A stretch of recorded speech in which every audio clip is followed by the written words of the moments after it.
Let's do this. Hello and welcome back to the Fellowship of the Meals, a channel where I cook whatever I want or I steal recipes from a recipe book. Today we're stealing recipes from a recipe book and we're going to be starting off by making a potato and scallion it's Swedish, whatever. Anyhow, we're going to start off by peeling a bunch of potatoes until we get to see that nice golden underskin or whatever you want to call it. I don't know what you would call it. Raw potato.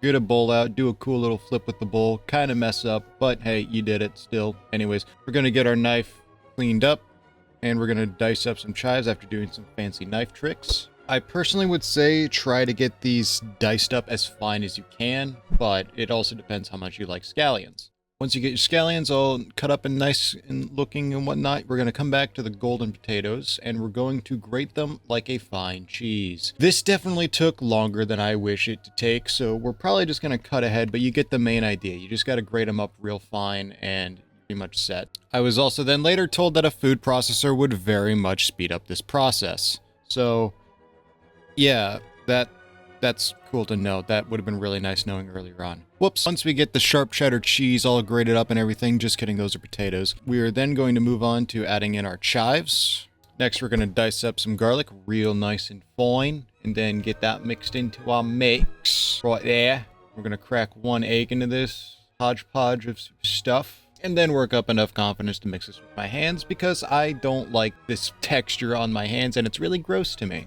And once thoroughly mixed, that is our finished product, and now we're going to get a pan on a stove. And look at this, I got a portable gas stove. It's so much freaking better than the freaking electric stove. I hate electric stove. Anyhow, we're going to eyeball 1/4 cup of olive oil onto the pan, and then we're going to drop in our potato fritters. I'm going to call them fritters instead of the other name because I cannot pronounce that other name for them. We're going to get them on the pan. We're going to press them down until they kind of look like a pancake. And we're going to try getting at least 4 on here at a time so we can cook these as fast as we can because I'm on a tight time schedule. Anyhow, I'm just going to let you all listen to that sizzle in the background. Yeah. Anyhow, I hope you enjoyed that. We're going to get these off the pan and then onto a little cookie sheet or whatever you want to call this. And those are our rosties or whatever you want to call them.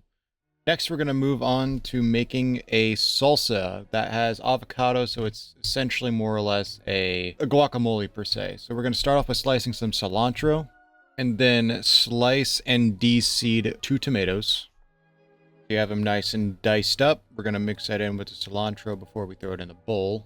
Next, we're going to finally dice up some red onions, then just toss that over with the other diced products. Then we're going to cut open and de-seed a red chili pepper.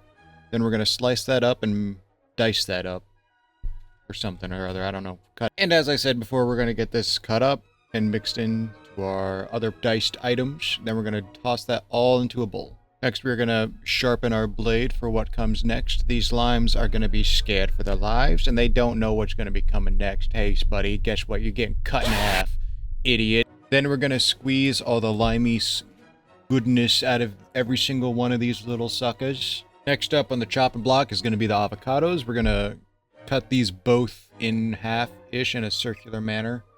Realized I kind of misaligned the cut. We're going to fix this real quick. Once you get that done, we're going to de-skin them and then slice them and dice them. Next, we're going to scoop them all up and throw them into the salsa blend. Next, we're going to just mix this up real nice and thoroughly, a little before it starts turning into a guacamole. And then that is our salsa done. Basically a guacamole, but anyhow, moving on. Ooh, mushrooms! Next, we are going to be moving on to fried mushrooms on toast.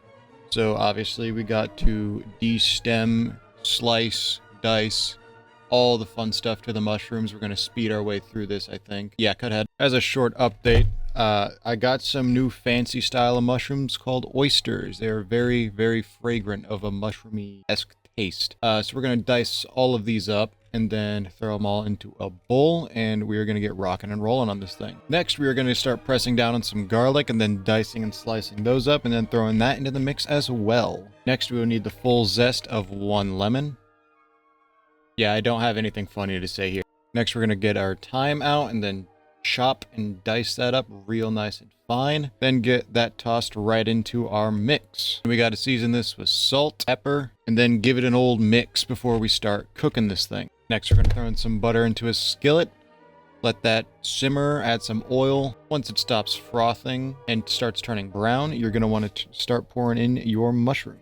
We're going to let them go until they start simmering down until about like, well, looks like about half the size of the pan, because it fills up the entire pan and then it just kind of goes down to nothing. But anyway, next we're going to grab the old toaster, get that plugged in and whatnot. Then forget the toaster, squeeze in some lemons into the mushroom mix so that can start getting them citric acids flowing. We'll be adding 1/2 of a lemon. Then coming back to the toaster, we're going to get our bread that is going to be toasted.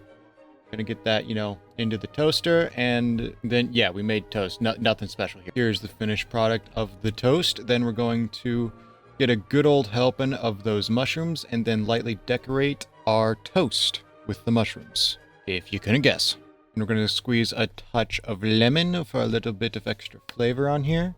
Then a touch of Member's Mark Parmesan cheese because I am cheap. There you have it. You have your mushrooms on toast. Better than avocados on toast, to be honest with you. Now that we're spinning the spinning wheel of the meal that we prepared this video, that is the end of this video. I hope you enjoyed, and I will hopefully get my next video out soon. With all that being said, I'll see you in the next one.